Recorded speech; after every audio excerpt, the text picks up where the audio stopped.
আসন্ন এডিসি নির্বাচনকে পাখির চোখ করে কুমোরবিন্দে ময়দানে নেমেছে শাসক দল বিজেপি। রবিবার খোয়া জেলা কার্যালয়ে আয়োজিত এক যোগদান সভার মধ্য দিয়ে আইপিএফটি শিবিরে বড়সড় ধস নামালো গেরুয়া শিবির। প্রদেশ সভাপতি রাজীব ভট্টাচার্যের হাত ধরে দিন বিজেপিতে সামিল হলেন 113 জন ভোটার। নির্বাচনের দামামা বাঁচাতে পাহাড় ও সমতলের রাজনৈতিক পারদ চড়তে শুরু করেছে। রবিবার খোয়া জেলা বিজেপি কার্যালয়ে আয়োজিত এক বিশেষ যোগদান সভার মধ্য দিয়ে নিজেদের সাংগঠনিক শক্তির পরিচয় দিল ভারতীয় জনতা পার্টি।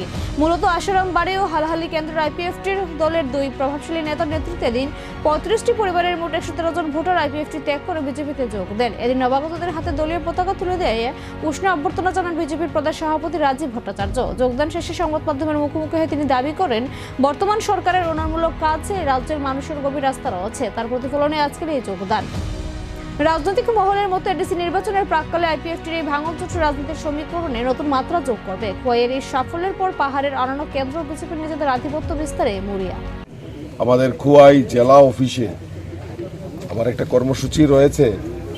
আমাদের আশারামবাড়ি হালাহালির কেন্দ্রে তো যাওয়ার পথে জেলা সভাপতির নির্দেশক্রমে আমাদের জেলা কার্যালয়ে আমাদের প্রায় 35 পরিবারের 113 ভোটার আজকে ভারতীয় জনতা পার্টিতে যোগদান করেছেন। আমি তাদেরকে স্বাগত জানাই।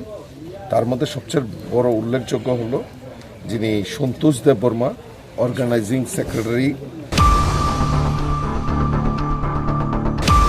Blanket जों बर'नो blanket बो जों distribution खायखा जे अमा हायखेनो जोंनि industries department, tribal welfare department